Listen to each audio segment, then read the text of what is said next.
अंदर। भगवान के नाम पे कोई मांग रहा है और भगवान उसको सजा नहीं दे रहा। भगवान के मंदिर में देवदासी प्रभुदासी है, उनके नाम पर बलात्कार कर रहा महिलाओं के साथ में, जब भगवान को उनको सजा नहीं देता है। भगवान के नाम पे आप महिलाओं के साथ बलात्कार कर रहे हो, आप सजा क्यों नहीं दे रहे उनको?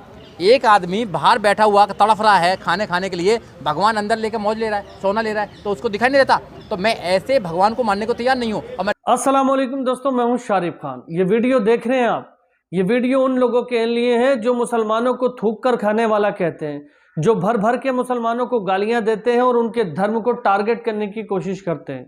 इस वीडियो के अंदर आप देखने वाले हैं हिंदू धर्म की एक धर्म गुरु की ये वीडियो है जो कि हिंदू मजहब से ताल्लुक रखता है। मेरा इस वीडियो को बनाने का मकसद किसी की धार्मिक भावनाओं को ठेस पहुंचाना नहीं है, बल्कि सच का आईना दिखाना है। जिस चीज को तुम इतना बुरा समझते हो और जिस चीज को तुम इतना अच्छा समझते हो, एक समुदाय को तुम कहते हो कि तुम्हारा धर्म आतंकवाद सिखाता है, तुम्हारे धर्म में थूक कर खाते हैं, तुम्हारे धर्म में ऐसा है वैसा है ऐसा है। वहीं दूसरी तरफ आज मैं हिंदू धर्म ग्रंथ को पढ़कर बताने वाले इस हिंदू पंडित जी की वीडियो आपको दिखाने वाला हूं। इसके अंदर इसने जो कुछ भी कहा है उसको देखकर आपकी आंखें खुल जाएंगी। ये हिंदू पंडित जो बोल रहे हैं उसको समझने की कोशिश करना। तो चलिए शुरू करते हैं वीडियो, और इसके बाद एक और वीडियो मैं आपको दिखाऊंगा। इसको भागवत को किसने लिखा? अरे भगवान ने ही तो लिखा। अब भगवान ने जो लिखा उसको भी हम ना माने तो ये तो अज्ञानता हो गई ना। ये तो बहुत ही अज्ञानता हुई हमारी कि हम भगवान की भी ना माने। फिर तो हम भगवान से भी बड़े हो गए। तो पूजिए विप्र सकल गुणहीना और शूद्र न गुण गण वेद प्रवीणा। शूद्र चाहे कितना भी वेदों का ज्ञाता क्यों ना हो, शास्त्रों का ज्ञाता क्यों ना हो, शूद्र कभी पूजनीय नहीं हो सकता।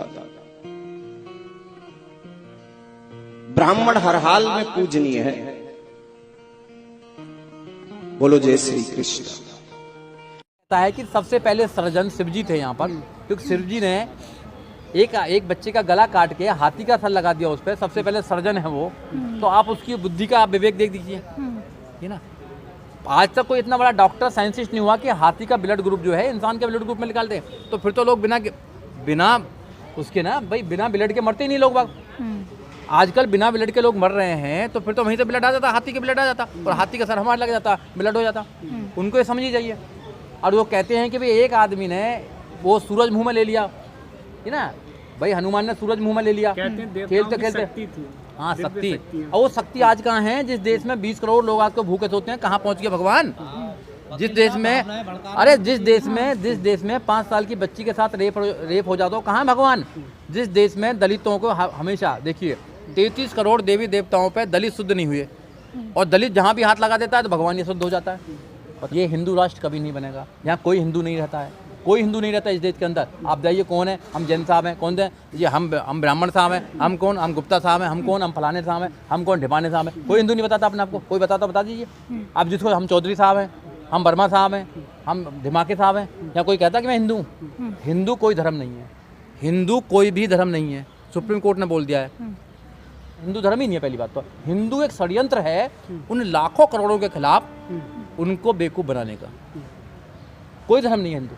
और मैं भगवान का कोई लेना देना नहीं है, वो तो लड़ाने काम आता है भगवान। तो अगर कानून नहीं होता, अगर लॉर्ड मैकाले आईपीसी नहीं बना के जाते, 1860 में आईपीसी नहीं बनती, तो ये बाबा कभी जेल में नहीं जाते। राम रहीम बाबा, राम रहीम बाबा, ये कौन से बाबा, झांसे राम बाबा, आसाराम बाबा, कौन से कभी नहीं जाते जेल में। आज जेल में पड़े हैं ना ये। अब कहाँ है जी भैया? क्या कह रहे हैं जी बताइए? भगवान शांति का रूप है, शांति देता है ना। आप कह रहे लड़ाता है भगवान।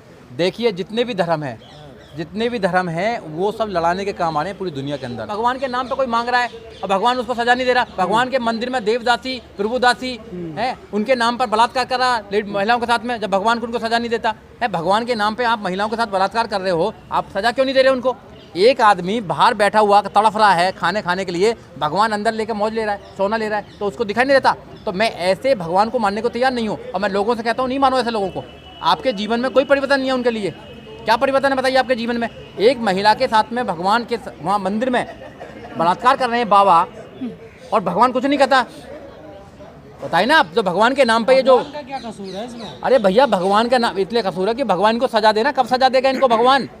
अगर इनको सजा नहीं दे सकता तो भैया मेरे जीवन में कोई परिवर्तन नहीं कर सकता।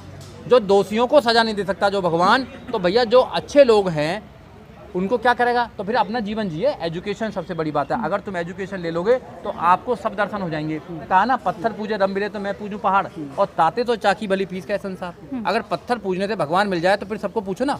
पत्थर पूजने वाले पत्थर ही हो जाते हैं, उनके हृदय में पत्थर हो जाते हैं। गाय के नाम पे लोगों को मार देंगे, इंसान को मार देंगे, इंसान से हाथ छू लें तो भैया ये पवित्र हो जाता है।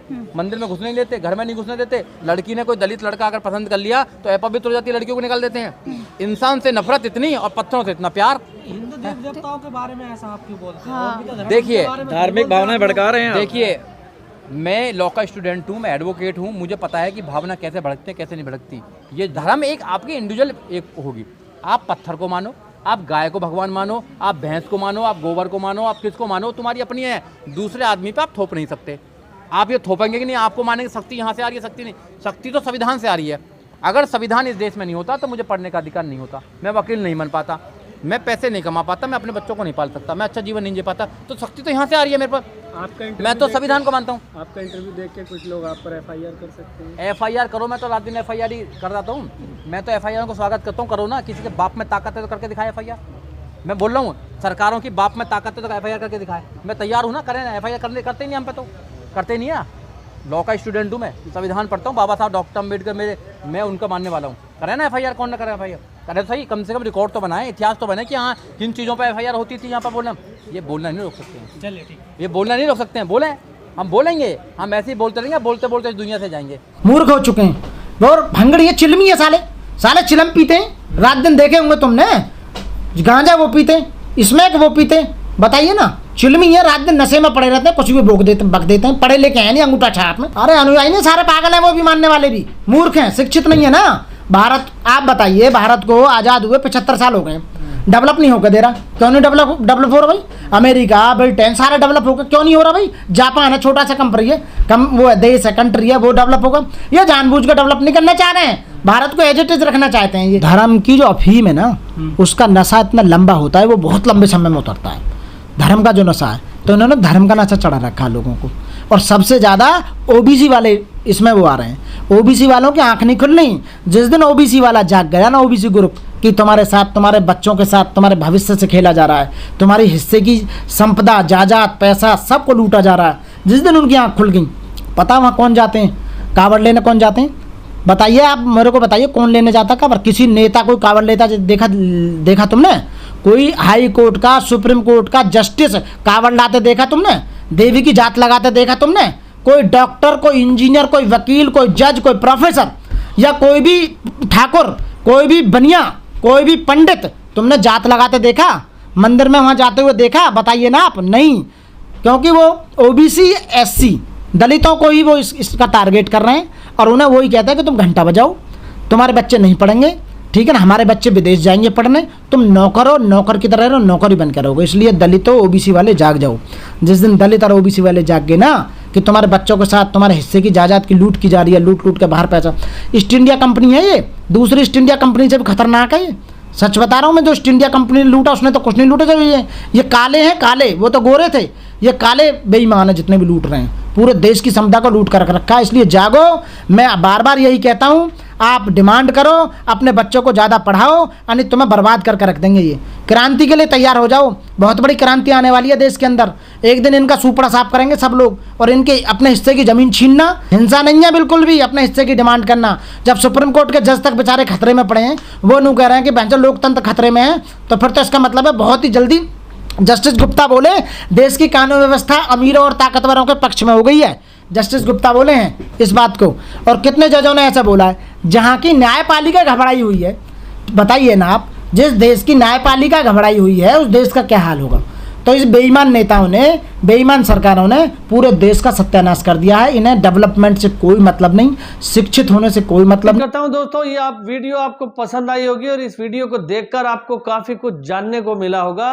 आपकी आंखें अगर अभी भी नहीं खुली, तो मैं समझता हूं कि कभी नहीं खुलेंगी। कुछ ऐसे अंधभक्त होते हैं जिनकी आंखों पर पट्टी बंधी हुई होती है, उनको कुछ भी समझाओ, कुछ भी बताओ, उनकी समझ में बात नहीं आती। तो उम्मीद करता हूं कि बहुत सारे लोगों को ये वीडियो समझ में आई होगी और हकीकत को जानने की कोशिश करेंगे। इंशाअल्लाह ताला फिर मिलूंगा एक नई वीडियो के साथ। तब तक के लिए खुदा हाफिज। दुआओं में याद रखना, आपका भाई इसी तरह की नई नई वीडियो लाता रहेगा।